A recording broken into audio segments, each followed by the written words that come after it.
आमदार मंदाताई म्हात्रे। ठाणे जिल्ह्यातील बेलापूर विधानसभा मतदारसंघातून त्या भाजपचे आमदार आहेत। मंदा म्हात्रे यांचं नाव 2014च्या विधानसभा निवडणुकीत संपूर्ण महाराष्ट्रात गाजलं होतं। त्याआधी राष्ट्रवादी काँग्रेसमध्ये असलेल्या मंदाताईंनी निवडणुकीच्या तोंडावर भाजपमध्ये प्रवेश केला। 2014च्या त्या निवडणुकीत त्यांनी राष्ट्रवादीचे तत्कालीन दिग्गज नेते असणारे गणेश नाईक यांचा अनपेक्षित पराभव केला आणि पहिल्यांदा विधानसभेत पाऊल ठेवलं।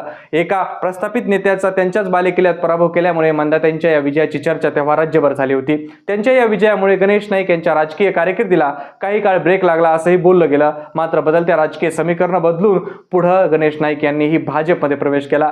2019च्या विधानसभा निवडणुकीत भाजपने पुन्हा एकदा मंदा म्हात्रे यांच्याकडे विश्वास टाकला आणि पक्षांतर्गत समीकरण बदललेली असताना देखील त्यांनी बेलापूरमधून सलग दुसऱ्यांदा विजय मिळवला। तर पुढे 2024 मध्ये देखील विधानसभा निवडणुकीत त्यांनी आपला गड कायम राखला।